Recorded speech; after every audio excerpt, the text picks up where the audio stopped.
ঈমান আনছি। আমরা আল্লাহর দ্বীনকে আল্লাহর জমিনে মানুষের সামনে পালন করব। সাহাবাদেরকে আল্লাহ রাসূল নামাজের বিধান বলিয়ে দিলেন। নামাজের বিধান বর্ণনা করার পর সাহাবারা চায় সামনাসামনি নামাজ পড়তে, মানুষের সামনে নামাজ আদায় করবে, আল্লাহর ইবাদত তারা মানুষের সামনে প্রকাশ করবে।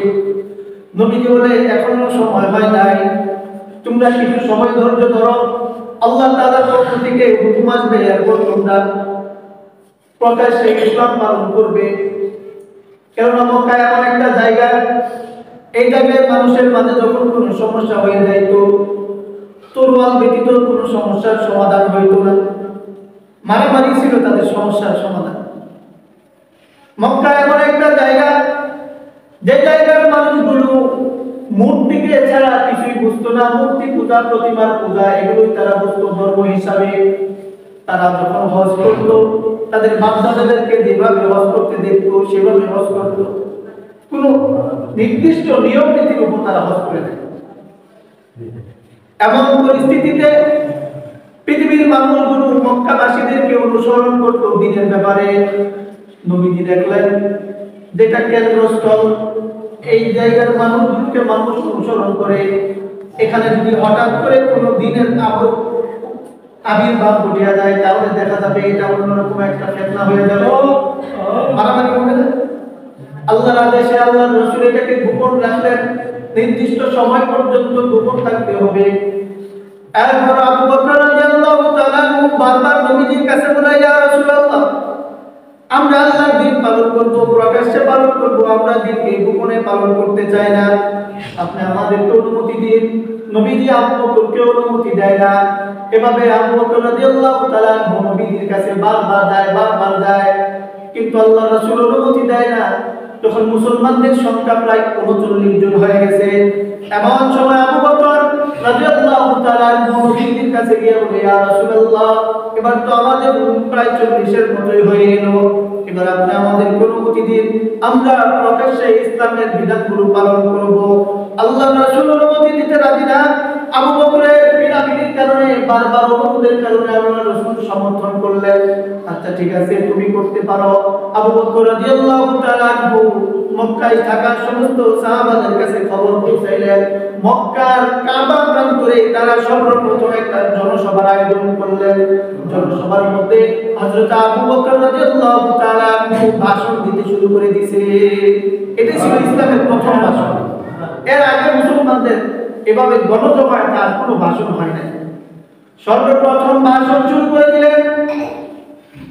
এর মধ্যে নবীজির চাচা হযরত হামজা রাদিয়াল্লাহু তাআলা আবু বকরের ভাষণের মধ্যে দিয়ে ইসলাম গ্রহণ করে ফেললেন। সুবহানাল্লাহ। মুসলমানদের সংখ্যা হলো 40 জন।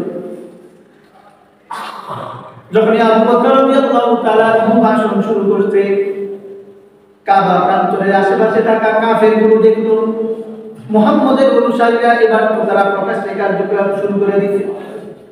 এর আগে তারা শুধু খবর পাইতো যে মুহাম্মদ তো গোপনে গোপনে মানুষের সামনে কেমন জানি একটা দ্বীনের আবির্ভাব ঘটাইতেছে, মানুষ তারা তার অনুসরণ মেনে নিতেছে।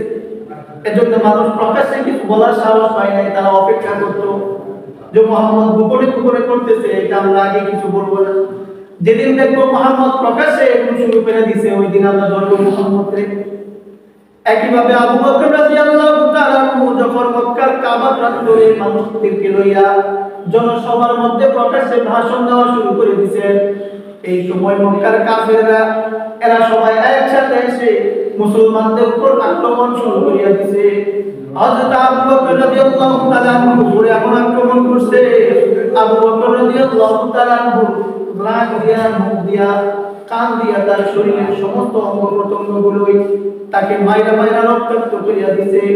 আবু বকর রাদিয়াল্লাহু তাআলা কাফেরদের এই নির্যাতন সহ্য করতে না পাইয়া তিনি এক সময় বেহুশ হইয়া জমিনে লুটাইয়া পড়ছেন। এমনি খবর পাইয়া বনি তাইম গোত্রের লোকজন এসে আবু বকর রাদিয়াল্লাহু তাআলা কে মক্কার কাফেরদের হাত থেকে তুলিয়া নিয়ে গেল। এবার নিয়ে দেখে আবু বকর জ্ঞান হারায় ফেলছে। অনেক সময় চলে যায়, আবু বকর যে বাঁচে আছে এটাও সন্দেহ। কেউ ভাবতেছিল না যে আবু বকরকে যেভাবে মারা হয়েছে এরপর আবু বকর আর কোনোদিন বাঁচিয়া থাকবে কিনা। এমন সময় বনি তাইম গোত্রের সর্দার হারাম শরীফের সামনে দাঁড়াইয়া কাফেরদের উদ্দেশ্য করিয়া তিনি ভাষণ দিতে শুরু করলেন, যদি আবু বকরের মৃত্যু হয়ে যায় আজকের এই ঘটনার কারণে, যদি আবু বকরের মৃত্যু হয়ে যায়, তবে আমি মক্কার কাফেরদের দলদেরকে নির্দিষ্ট করে বলতেছে অমুককে আমি এর প্রতিশোধ হিসেবে কতল করে দিব। ঘোষণা যে তারা ইসলামের দাওয়াত দেওয়ার কারণে আবু বকরকে এমনভাবে মারলো। এখন আবু বকর মৃত্যু সজ্জায়, যদি এটাই আবু বকরের মৃত্যু হয়ে যায়, এমনি যদি আবু বকরের মৃত্যু হয়, তাহলে আমিও কাফেরদেরকে দেখে নিব। কাফেরদের এক ব্যক্তির নাম ধরে বললেন যে আবু বকরকে মারার পিছনে ওর হাত বেশি আছে, ও বেশি ভূমিকা পালন করছে, কাজে ওরে আমি কতল করব, আবু বকরের মৃত্যুর বদলা নিব। এটা ছিল বনি তাইম গোত্রের ঘোষণা। হযরত আবু বকর রাদিয়াল্লাহু তাআলা আনহুকে তার মায়ের কাছে উম্মে খায়রের কাছে পৌঁছে দেওয়া হলো। দিনের বেলার ঘটনা, সারা দিন পার হইয়া সন্ধ্যা গড়িয়া যায়, আবু বকরের হুঁশ ফিরে আসে না। মনে হইতেছে আবু বকর যেন আর কোনোদিন হুঁশ ফিরবে না। আবু বকরের মা কান্নাকাটি করতেছে। দেখা গেল সন্ধ্যা হয়ে গেছে, এমন সময় হঠাৎ আবু বকর রাদিয়াল্লাহু তাআলা আনহু চোখ খুলছে। তিনি জবান দিয়ে কথা বলার শক্তি পাইছে। শক্তি পায় সর্বপ্রথম জিজ্ঞেস করতেছে আমার নবী কোথায়, নবীজির কি অবস্থা। বনি তাইম গোত্রের লোকগুলো তাকে পাহারা দিতেছে। তারা বলল আবু বকর তোমার এমন কি হয়ে গেল যে লোকের কারণে তুমি এত মার খাইলা, যে লোকের কারণে তুমি এত মার খাইলা। মৃত্যু সজ্জায় আমরা তো ভাবি নাই তুমি কোনো সময় আবার আমাদের সাথে কথা বলতে পারবা। এমন অবস্থা থেকে বাক শক্তি পাওয়ার সাথে সাথে তুমি আবার তার কথাই বলতেছো, যার কারণে তোমার এই অবস্থা। আবু বকর বলে তোমরা বলো আগে আমার নবী কোথায়, আমার নবী কেমন আছে। বনি তাইম গোত্রের লোকগুলো তার মায়ের কাছে আবু বকরের জ্ঞান ফিরে আসার পর বুঝাই দিলেন তার জন্য কিছু খাবার তৈরি করে তাকে খাইতে দাও, বিশ্রাম করতে দাও। এটা বলে তারা চলে গেল। এদিক থেকে আবু বকর রাদিয়াল্লাহু তাআলা আনহু তার মায়ের কাছে উম্মে খায়রের কাছে বারবার জিজ্ঞাসা করতেছিল, ওগো আম্মা জান আমার নবীর কি অবস্থা, আমার নবী কোথায় আছে। আবু বকর রাদিয়াল্লাহু তাআলা আনহুর সামনে খানা পাকাইয়া তাকে দেওয়া হয়েছে, খানা তৈরি করে, কিন্তু আবু বকর রাদিয়াল্লাহু তাআলা আনহু খানা খায় না। তিনি যতক্ষণ পর্যন্ত নবীর সংবাদ না পাবে ততক্ষণ পর্যন্ত খাবে না। এমনি বাধ্য হইয়া হযরত আবু বকর রাদিয়াল্লাহু তাআলা আনহু মা জিজ্ঞাসা করলেন যে নবী কোথায় আছে, আমি কোথায় তার সন্ধান পাবো। আবু বকর রাদিয়াল্লাহু তাআলা আনহু বলে দিলেন তুমি উমরের পত্নী উম্মে জাবিরের কাছে যাও। উম্মে জাবিরের ঘরে আবু বকর তার কাছে গেলে তুমি নবীর সংবাদ পাবা। উম্মে জাবির তিনিও গোপনে গোপনে মুসলমান হয়ে গিয়েছিলেন। যারা মুসলমান হয়েছিলেন গোপনে গোপনে তাদের মধ্যে উম্মে জাবির একজন। আবু বকরের মা উম্মে জাবিরের কাছে গেছে, দয়া জিজ্ঞেস করে বলো মুহাম্মদের কি অবস্থা, নবীজির কি অবস্থা। উম্মে জাবির তো জানে নবীজি আমাদেরকে আদেশ দিয়েছিলেন আমরা যেন ইসলামের খবরটাকে কারো কাছে প্রকাশ না করি। হযরত আবু বকর রাদিয়াল্লাহু তাআলা আনহু ইসলামের খবর প্রকাশ করার জন্য বেশি পিরাপিরি করছিলেন, আর নবীজি তাকে অনুমতি দিয়েছিলেন শেষ পর্যন্ত বাধ্য হয়ে। এরপর আবু বকরের যে অবস্থা হয়েছে, নবীজির আগের ঘটনার উপর ঘোষণার উপর উম্মে জাবির পালন করতেছে, কথা পালন করতেছে যে আমরা ইসলাম পালন করতে এটা গোপনে থাকবে। উম্মে জাবির আবু বকরের মা উম্মে খায়রকে বলে দিলেন আমি তো জানি না মুহাম্মদকে, আমি জানি না আবু বকরকে, তুমি এদের কথা আমার কাছে কেন জিজ্ঞাসা করো। এমনি উম্মে জাবির বলল শুনো মুহাম্মদের খবরও আমি জানি না, আবু বকরের খবরও আমি জানি না, তবে তোমার সন্তানের কথা শুনেছি, তাকে মক্কার মানুষগুলো যেভাবে মারধর করছে এই দুষ্ট মানুষগুলো মোটেও কামটা ভালো করে নাই, দুঃখ প্রকাশ করতেছে। তুমি যদি আমাকে একটু অনুমতি দাও আমি তোমার সাথে গিয়ে তোমার সন্তানকে দেখে আসতে চাই। উম্মে জামিল রাদিয়াল্লাহু তাআলা আনহা উম্মে খায়রের সাথে আবু বকরের কাছে গেলেন। আবু বকরের কাছে গিয়ে আবু বকরকে জিজ্ঞাসা করতেছেন আবু বকর তোমার কি অবস্থা। আবু বকরের অবস্থা দেখার পর আবু বকর জিজ্ঞেস করলেন নবীর অবস্থা কেমন। জামিল তো জানেন যে আল্লাহ রাসূলের ঘোষণা আমরা কারো কাছে ইসলামের কথা প্রকাশ না করি। উম্মে জামিল আবু বকরকে ইশারা দিয়া বলে তোমার মা তো শুনে ফেলবে। আবু বকর বলে আমার মা শুনলে সমস্যা নাই, তুমি বলো আমার নবীর কি অবস্থা। উম্মে জামিল বলে নবীজি হযরতে আরকামের ঘরে আছে, তিনি নিরাপদে আছেন, তিনি ভালো আছেন। আবু বকর রাদিয়াল্লাহু তাআলা বলেন আল্লাহর কসম আমার নবীকে আমি যতক্ষণ পর্যন্ত নিজের চোখে না দেখব ততক্ষণ পর্যন্ত আমি কোনো কিছু খাবো না, কোনো কিছু পান করব না। নবীর ভালোবাসা নিজের জান চলে যায়, তারপরও নবীকে না দেখা পর্যন্ত, নবী যে ভালো আছেন এটা নিজের চোখে না দেখা পর্যন্ত।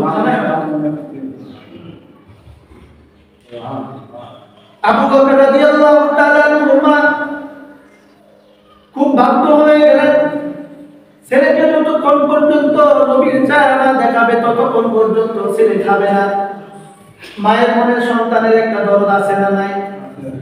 এবার মা বাধ্য হয়ে নবীজির সাথে আবু বকর রাদিয়াল্লাহু তাআলা দেখা করার ব্যবস্থা করে দিবেন। কিন্তু মক্কার মধ্যে কেমনে ব্যবস্থা করবে? মক্কার মানুষগুলো যদি জানে আবু বকর আবার মুহাম্মদের কাছে যায়, মুহাম্মদের সাথে দেখা করতে যায়, এর আগে মক্কার মানুষগুলো কাফের আবু বকরকে যেভাবে মারধর করছে তারা আবার আক্রমণ করার সম্ভাবনা আছে, অথবা আবু বকরের কারণে নবী মুহাম্মদুর রাসূলুল্লাহর উপর আক্রমণ হইতে পারে। এই কথাগুলো চিন্তা করিয়া আবু বকরের মা আবু উম্মে খায়ের এবং উম্মে জামিল দুইজনে মিলে হযরত আবু বকর রাদিয়াল্লাহু তাআলা আনহুর সাথে নবীজিকে দেখার ব্যবস্থা করে দিবেন। তার সময় ঠিক করলেন, রাতের বেলা মানুষগুলো যখন ঘুমায়া যাবে, রাতের বেলা মানুষ যখন চলাচল বন্ধ হয়ে যাবে, নিরিবিলি পথে আমরা আবু বকরকে মুহাম্মদের কাছে নিয়ে যাব।